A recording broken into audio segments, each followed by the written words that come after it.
Siap. Ya. Assalamualaikum warahmatullahi wabarakatuh.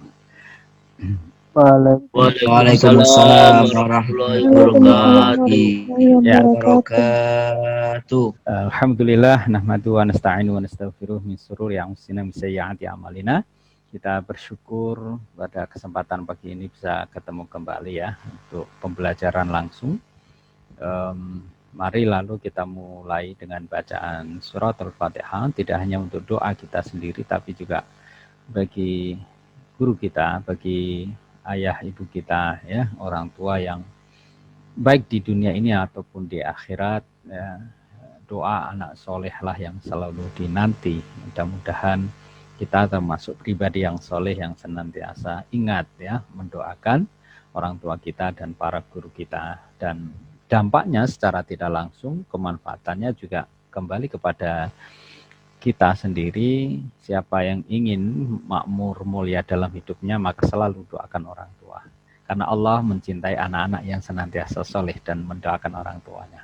Itu pertama. Lalu yang kedua, sesiapapun yang ingin mendapatkan keberkahan ilmu ya, kebaikan dalam hidupnya dengan segala kenikmatan, kemuliaan dari dampak ilmu yang diperoleh, maka senantiasa muliakan dan doakan para guru, para kiai sebagai warasatul anbiya, yang itu menjadi kunci ya. Allah lebih mahabbah terhadap para pencari ilmu. Man aradallah khairan yufaqihu fiddin. Itu sudah sangat jelas ketika kita salah satu pribadi yang kehendaki dipilih oleh Allah kebaikan, maka Allah akan memandaikan, memintarkan kita untuk senantiasa paham ya, cerdas dan berilmu, khususnya di dalam hal bidang keagamaan. Baik, kita baca dengan sesama suratul Fatihah, kita hadiahkan kepada beliau-beliau. Al-Fatihah. A'udzubillahi minasyaitonirrajim. Bismillahirrahmanirrahim. Alhamdulillahirabbil alamin.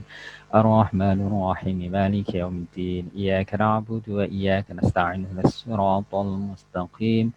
Siratal ladzina an'amta 'alaihim ghairil maghdubi 'alaihim waladdallin. Amin. Terima kasih. Di tampilan ini saya melihat ada 38, dan yang fotonya bergerak itu satu Mbak Mutmainah, Mas Ardi, Mbak Putri, Mbak Hana, Mbak Isti, Mbak Aura, Mbak Aulia, ya, lalu Mbak Nafi, Mbak Sukma, Mas Abid, Muhaimin ya, Mbak Sukma, Mbak Ati, Mas Rifki, Mbak Syarifah baru mulai dihidup-hidupin nih. Oke, saya sebutin semua yang hidup videonya. Yang mati enggak tahu, saya khusnuzon lagi kerudungnya dicuci ya. Oke, Mbak Syarifah, Mbak Sulis, Mbak Nazila, Mas Muhammad Ilham, Mbak Cindy ya, Mas Brian, Mbak Fatihatul Aman ya, Mbak Ani, Mbak Nia, Mbak Nafi, oke, Mbak Nadila, Mbak Nia, Mbak Ani sambil ngomong ya, enggak apa-apa, Mbak Sulis, Mbak Husnul, Fakhiatul Aman sudah ya, lainnya off ya. Ya, kalau boleh berharap sekalipun dimatikan mungkin karena sinyal ya, kalaupun masih beraktivitas yang lain, kita berharap sambil menyamak dengan sesama karena kita juga nggak lama ya, nomor then 1 hour ya, insya Allah lah tidak lebih dari 1 jam, tapi kita khusyuk ya, insya Allah. Kita bahas nih soal puasa ya, karena bagaimanapun kayaknya udah biasa ya, nanti teman-teman boleh langsung mendalami itu dari berbagai keragaman ya, pengalaman ataupun yang lain ya, tentang puasa Ramadan ataupun puasa sunnah.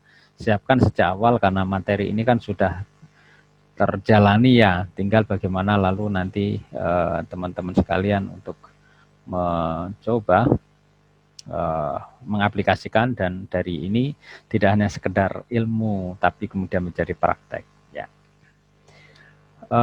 Oke. Ramadan itu menjadi hal yang sudah masyhur di kita. Syahrul Ramadan alladzi unzila fihil Quran itu jelas ya, di dalamnya menjadi satu keutamaan karena Al-Quran, panduan hidup itu menjadi sabab ya diturunkan di bulan Ramadan.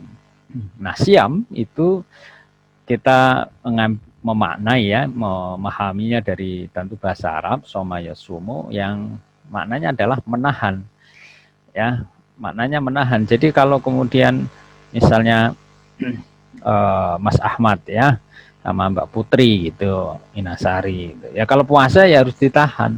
Tahan apa? Misalnya diskusi harus ditahan dari pandangan-pandangan yang kurang baik. Itu puasa dalam makna yang sesungguhnya. Tapi kalau kemudian kita melihat pada term definisi puasa yang lebih syar'i begitu ya, berarti menahan ya dari iftar begitu, makan minum dan hal-hal yang membatalkan puasa dari mulai terbit fajar itu imsak sampai kemudian maghrib. Nah, itu secara terminologi atau istilah agama. Nah, kalau dinaikkan tadi ya pada term yang lebih naik tinggi begitu, ya maka puasa itu menahan dari segala hal yang tidak baik, kira-kira begitu. Hal yang mubah saja, ya, hal yang mubah saja, bahkan hal yang halal itu pun bisa menjadi haram karena puasa. Ya, contohnya apa? Ya, contohnya misalnya Mbak Aura nanti ya someday, lalu menikah misalnya sama Muhammad Ilham, ya, suami istri. Halal enggak itu hubungan suami istri sebenarnya? Halal kan? Boleh. Tapi karena puasa menjadi haram dilakukan. Puasa Ramadan, kalau puasa sunnah boleh. Ya. Mbak Aura sama Mbak Isti ini sama-sama kemudian bertetanggaan punya makanan. Makanannya sendiri. Boleh nggak dimakan diminum? Enggak boleh. Padahal itu halal. Nah itulah puasa. Menahan dari hal-hal yang diharamkan secara agama. Karena itu maka teman-teman sekalian, kalau kita itu bisa menarik ya definisi istilah dari Ramadan atau puasa itu ke dalam ruang-ruang kehidupan kita, insya Allah itu jauh lebih membuat kita safe selama dalam hidup ini. Kenapa? Karena kemudian kita seakan ya mampu menahan dari hal-hal yang bersifat nafsu. Inna nafs la'amaratum bisu. Karena apa? Nafsu itu senantiasa mengarah, mengajak ya untuk hal-hal yang buruk. Itu bawaan asli dari nafsu yang tidak baik ya tentu. Nah, kita lanjutkan teman-teman sekalian. Saya share sedikit untuk syaratnya, ya agak lebih jelas ya di bagian syarat wajib, syarat berpuasa dalam berpuasa. Sudah kelihatan ya. Nah, wajibnya puasa sama syarat sahnya puasa ini beda. Syarat sahnya puasa ya Islam. Jadi kalau misalnya Mbak Putri ya punya teman yang Kristen, ya nggak sah karena puasa ini di dalam Islam harus Islam beragamanya. Berakal, orang gila nggak wajib, nggak sah. Dia puasa loh, enggak. Tidak dalam kondisi haid, nifas ataupun wiladah ya dan wiladah. Yakni bagi orang yang tentu perempuan hari yang sah untuk berpuasa. Nah ini syarat sahnya. Syarat wajibnya kita sudah mengenal Islam, balik, mumayyiz ya, tentu karena sudah balik. Kalau belum balik ya dapat pahala kebaikan, sehat dan tidak musafir. Tapi apakah musafir itu boleh berpuasa? Boleh jika enggak berat.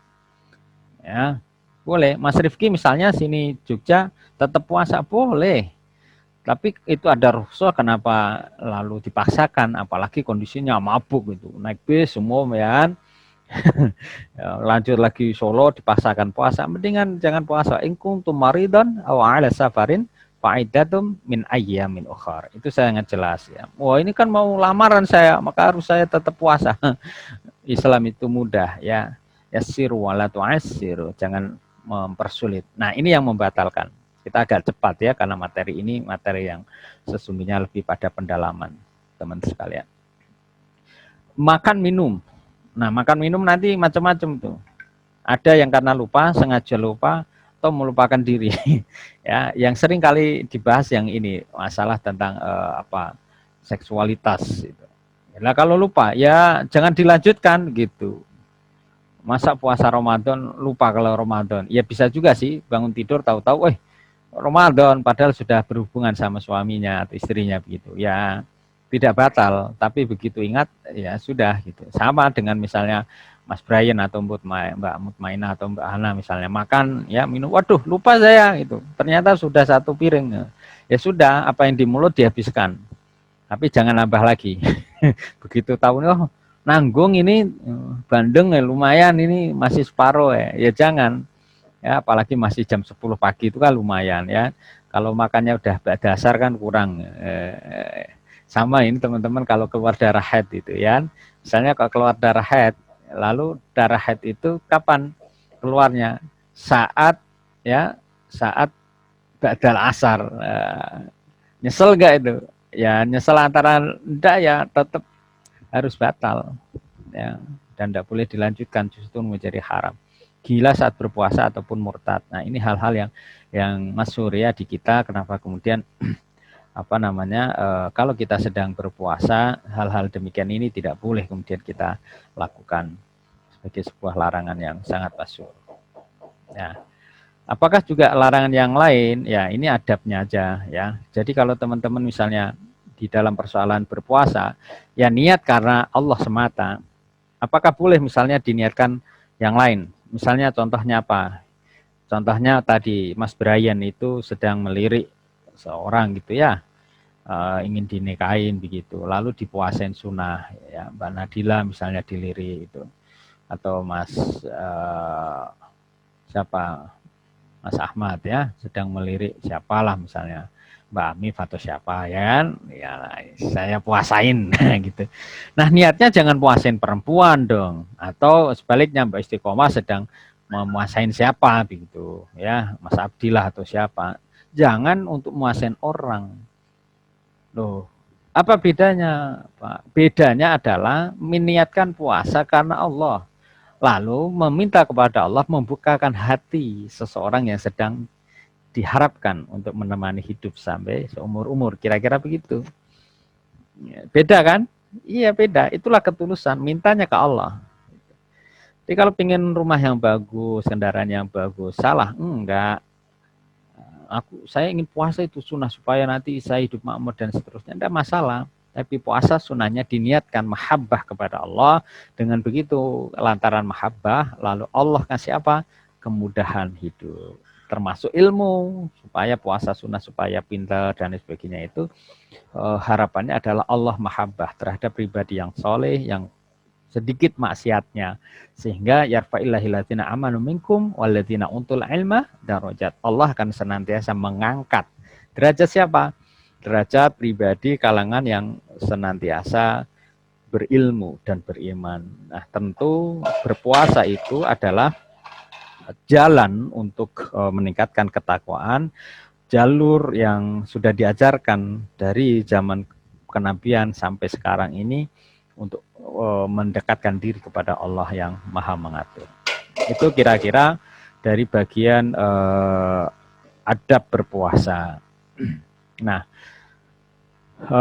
sunnahnya termasuk tadi, adabnya tentu ya menjauhi hal-hal yang membatalkan. Ya kalau lagi puasa jangan inilah, kalau sebisa mungkin ya, ini baru masuk Mbak Friska ya, misalnya ya mata dijaga, telinga dijaga gitu.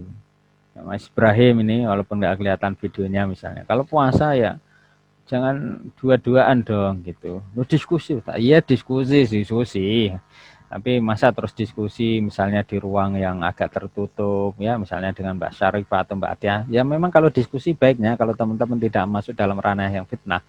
Termasuk maaf misalnya teman-teman nanti dari pengurus BEM atau pengurus apa, di dalam ruangan itu hindari berdual, apalagi lawan jenis. Gitu ya Ustaz. Iya, gitu. Hindari. Kalau bisa di teras saja. Kalau terpaksanya mau rapat hanya berdua, apalagi ketuanya laki, perempuannya misalnya kan, itu sekretarisnya itu. Mas Ilham ketuanya, sekretarisnya Mbak Aura Mufida gitu ya. Atau Mas Aulia ya. Mas Aulia kan Rizky ya. Ini rambutnya soalnya kayak kerudung ini, bagus sih backgroundnya ini lihat nih, ya. Ini tak pikir kerudung tadi itu. Ya ini ada di Hong Kong, Hong Kong apa Cina ini atau Kota Lama. Oke. Saya back to the video ya. Jadi itu penting ya dalam kerangka apa? Nafsu itu kadang memang tidak lalu hadir seketika, tapi dia by proses. Kayaknya kok sepi mulai dan seterusnya. Dari zaman dulu kira-kira begitu. Maka apa yang digariskan oleh agama, terutama kita bahas tentang puasa, lacur-lacur itu kemudian coba perlahan ya satu persatu itu dirasakan gitu.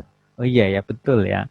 Kenapa kemudian ada puasa lebih sehat? Kenapa kemudian kita dianjurkan untuk lalu menenangkan diri? Kenapa kemudian membuat cerdasnya pikiran itu bukan semata karena banyak makan, tapi karena mengosongkan perut, menjaga mata, menjaga pendengaran, menata tutur kata, ya ungkapan bahasa-bahasa, gestur, ya yang mulai ditata. Itu untuk menjadi pribadi yang excellent. Gitu. Ustaz, kita akan bahas itu. Iya, karena puasa ini dalam fikih ibadah itu memiliki kemanfaatan membangun pribadi yang bagus. Jadi kalau teman-teman masuk di Unisula sebagai generasi khairu ummah yang kayak apa coba? Indikator generasi yang khairu ummah itu apa? Yang memberikan satu bentuk kemanfaatan kan, yang sebaik umat kan. Nah, manusia itu secara fitrah kan dilihat dari akhlaknya. Bagaimana membangun akhlak yang bagus? Kalau tutur katanya aja selalu menyakitkan. Ya, manajemen waktunya kacau, skala prioritasnya rendah, ibadahnya tidak teratur, kehidupannya mengatur dirinya sendiri kesulitan, itu kan ada yang salah. Khairul ummah tentu memberikan distribusi yang lebih banyak kemanfaatan pada banyak orang.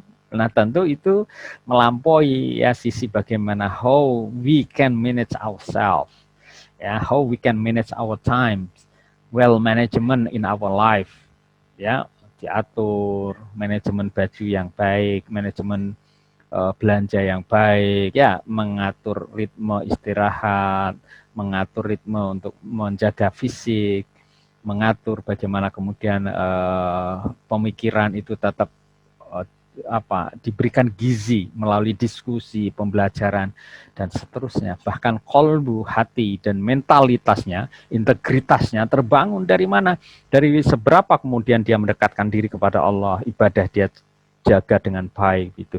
Ini untuk menjadi insan kamil atau yang kemudian mendekati generasi khairul ummah itu yang ulil albab alladzina yazkurunallah qiyaman wa qu'udan wa ala junubihim. Mereka senantiasa ingat kepada Allah sebagai Sang Khalik dan karena itu menjadi tameng dari perbuatan yang kurang baik gitu. Jadi itu teman-teman sekalian ketika kemudian kita membahas kenapa kemudian puasa itu ya menjadi sesuatu yang penting untuk kemudian kita bahas ya di dalam kesempatan fikih ibadah ini. Lalu hal lain kalau begitu supaya puasa kita ini ruang itu bisa menghantarkan dengan bagus, maka halangan berpuasa juga harus kita jaga. Ya, sakit, menderita itu jangan. Karena sekali lagi puasa kita itu untuk diri kita. Allah masakan ya Mbak Mutmainah, Mbak Hana, enggak terlalu butuh mah dengan puasa kita. Allah itu memerintahkan kita berpuasa supaya baik untuk diri kita. Jadi kalau kita lagi parah sakit atau kemudian terbebani ya Allah kasih ujian kita perut yang lagi sakit, pikiran pening sekali. Jangan terbebani dengan puasa karena puasa itu mau tidak mau harus diakui berat, tidak mudah ya. Nah, maka makruh. Jadi kalau Mbak Putri itu sampai misalnya karena saking janjian sama Mas Ardi, wah pokoknya kita puasa nih 40 hari ini puasa betul. Lalu di hari ke-30 jatuh sakit, lalu tetap dipaksakan, itu bisa makruh puasanya, bahkan bisa haram. Kok bisa? Bisa. Kenapa? Karena itu menzalimi dirinya sendiri. Tidak boleh di bulan Ramadan, hatta di bulan Ramadan, weda marida, ketika Anda kita ini sakit, ya sudah jangan paksakan puasa. Termasuk siapa? Ibu hamil, ibu menyusui gitu. Jangan paksakan karena begitu puasa kadar ASI-nya berkurang dan seterusnya. Itu tidak lebih baik untuk janin, untuk ibu dan untuk bayinya yang ketika lalu sedang disusui. Allah Maha Rahman dan Rahim. Filosofinya di sana ya. Berbuka sebab bepergian. Ya, puasa wanita yang sedang haid dan nifas itu juga halangannya orang yang berpuasa ya. Safar. Loh, Pak Ustadz, ini maaf nih misalnya ya, Mas Rifki, lalu satu rombongan ya, Mas Brian, ya, lalu apa siapa, ya teman-teman lah ya semuanya, Mas Aulia itu pergi satu rombongan, naiknya naik mobil Alphard. Oh, lalu kenapa? Ya kan nggak payah, Ustaz. Setelah itu dijemput pakai pesawat. Apakah lalu itu memberatkan? Iya. As-safar kita atu minal azab. Safar itu separuh dari azab. Ya, sekalipun misalnya naik Alphard, begitu pengen pipis, susah enggak? Susah, temannya nggak mau turun, ngejar pesawat. Naik Alphard, gelodak-gelodak kena polisi itu. Sakit semua itu. Ya, apalagi naik bis umum. Ya, saya misalnya ke Pati atau ke Jogja naik bis umum, nunggu lama udah setengah jam. Ini kalau saya ke toilet dulu, wah payah nih. Tapi begitu kemudian saya nggak toilet, menahan pipis sudah setengah jam, ada bis datang, kita naik tuh, dan ada toiletnya di dalam bis itu. Apa nggak sengsara itu? Sengsara. Begitu naik juga kita haus, nggak ada yang jualan karena bis eksekutif nggak ada jualan. Selama 2 jam kita menahan pipis, menahan minum, ya. Apalagi di situ kemudian kebetulan di sampingnya itu keringat, penumpang lain bau lagi ya, dan seterusnya. Itu kita itu minal azab. Ini kelas eksekutif, apalagi kelas ekonomi. Waduh, masya Allah. Ya, teman-teman sekalian nggak merasakan dulu kereta ekonomi itu kayak apa. Ya. Kalau sekarang yang masih bisa itu kelihatan ya bis ekonomi ya. Sini Surabaya itu kayak apa ya beratnya, atau Magelang yang naik bis ekonomi itu ya. Kalau Solo sih relatifnya enak-enak ya, ber-AC kira-kira begitu. Nah, as-safar qit'atun minal adab. Oke, itu sekilas tentang dari ini. Saya tuntaskan dulu ya, nanti teman-teman boleh habis ini kita sharing. Dicatat dulu enggak apa-apa biar nggak lupa.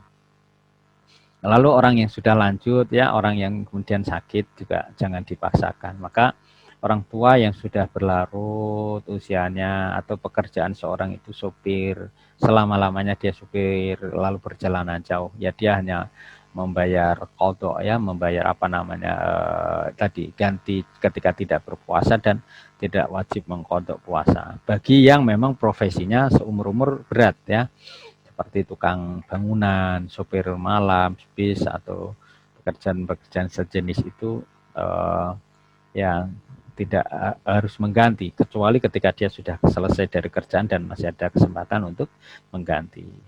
Ini beberapa hal yang kemudian kita bisa lihat dari hikmah Ramadan ya, dari berbagai hal yang kalau kemudian kita bisa melihat betapa kemudian sisi-sisi puasa yang apa kita jalankan itu bisa memberikan manfaat yang baik gitu bagi kita.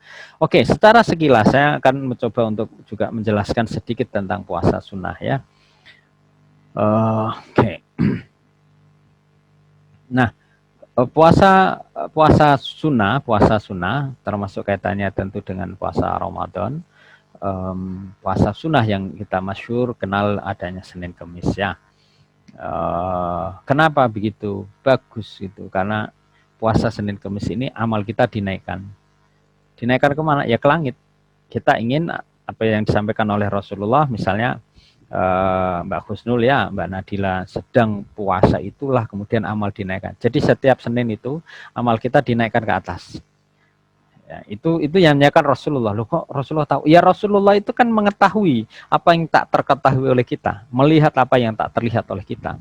Maka Rasulullah itu bisa melihat malaikat. Malaikat pun hadir menampakkan dengan berbagai hal yang kemarin kita bahas kan tentang Rasul dan lain sebagainya dulu di semester 1 tentang di dunia PAI atau apa namanya materi kuliah-kuliah yang lain tentang malaikat ya, tentang nabi. Lalu bagaimana kemudian Rasulullah juga memahami bisa bahasa hewan. Ya, unta, tanaman, bahkan Rasulullah kemudian bisa melihat alam kubur. Betapa kemudian ketika Rasul berjalan, lalu di situ ada makam yang terdengar suara lirik, nangis begitu. Lalu Rasulullah menancapkan pohon di atasnya untuk menjadi doa.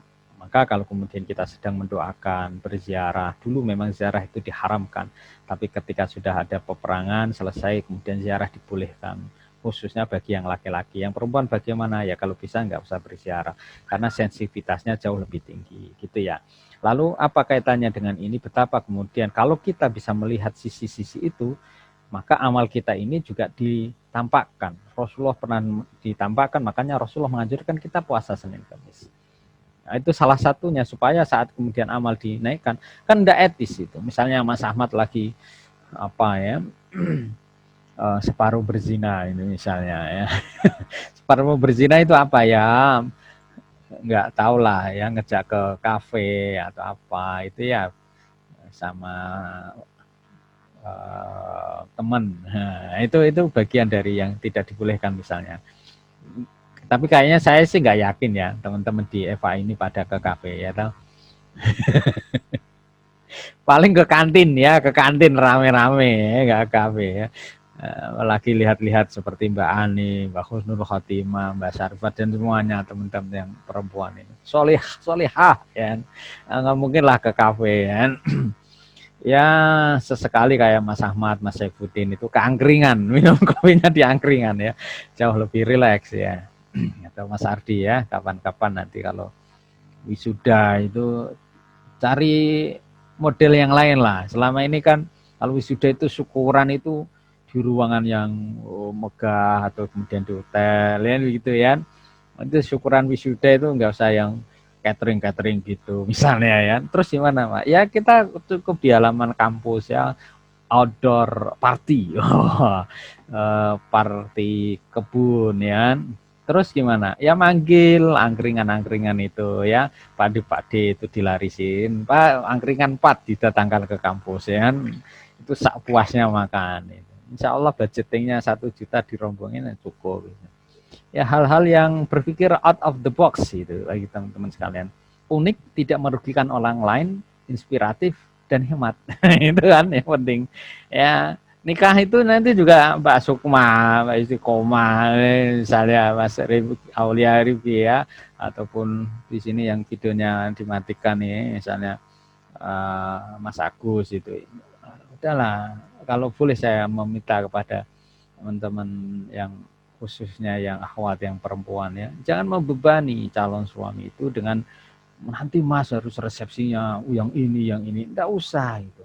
Udah biasa puasa, habis puasa lalu resepsinya harus di gedung convention hall. Nyewanya aja udah 35 juta. Cateringnya nanti udah 50 juta karena untuk sekian 1000 tamu ya. Belum lagi nanti dekorasinya, belum lagi nanti baju mantennya gitu. Ya kalau ada dana lalu orang tua ingin syukuran mah nggak terlalu masalah. Masalahnya kalau tidak terlalu punya dan itu mensyaratkan diri, kasihan tuh. Ya, misalnya siapalah Mbak Sukma, aku Mas mau Mas sama Mas Olia, tapi syaratnya nanti harus resepsinya gemebiar. Convention hall, MAJT ya. Cateringnya nanti harus begini dan begitu, bajunya harus waduh berlapis intan ya. Dari Mutiara Lombok sana dan seterusnya itu ya. Itu mau bebani itu. Kalau pas tidak ada, lalu pinjam bank, ambil tunjangan. Tunjangan apa Mas? Mantenan. Mantan pertama itu malam pertama nggak jadi menikmati karena sudah berpikir besok hari harus segera membayar cicilan ya. Jadi mendingan yang sederhana itu. Nah, kenapa? Karena itu bagian dari hikmahnya tadi. Nah, teman-teman sudah biasa puasa, apalagi puasa yang sunnah. Saya katakan begini, yang biasa puasa sunnah, ya, maka yang wajib itu menjadi ringan. Kok bisa begitu? Iya, karena orang-orang yang sudah biasa menjalankan yang sunnah, itu berarti dia sudah masuk pada gate ya wilayah yang secondary. Dia sudah tidak lagi mempermasalahkan beban yang wajib itu. Puasa Ramadan enteng. Salat 5 waktu enteng. Dia sudah mulai mengerjakan yang melirik, mengistiqomahkan yang sunnah. Kok bahasanya mengistiqomahkan? Ya mesti dia mulai konsisten dengan yang sunnah. Contoh misalnya, teman-teman sekalian, ya kewajiban dalam perkuliahan ini adalah ikut dalam Zoom, ya perkuliahan selama 14 kali meeting dan lalu nanti separuhnya adalah shoot movie, video rean di link itu begitu. Lalu nanti ada tambahannya. Tambahannya boleh artikel, ya boleh kemudian mengumpulkan berbagai referensi-referensi dan itu menjadi penambah. Kira-kira ya saya mengajar suka enggak kalau kemudian ada mahasiswa kemudian tidak hanya sekedar menjalankan yang wajib, tapi menambah itu. Allah itu senang dengan yang sunnah-sunnah itu dikerjakan. Dan lihat, orang-orang pribadi muslim yang kemudian menambah amalan termasuk puasa sunnah itu, dia akan mendapatkan mahabbah yang lebih dari Allah Subhanahu wa taala. Nah, itu kenapa kemudian puasa sunnah misalnya penting untuk kemudian dikerjakan. Contoh misalnya ya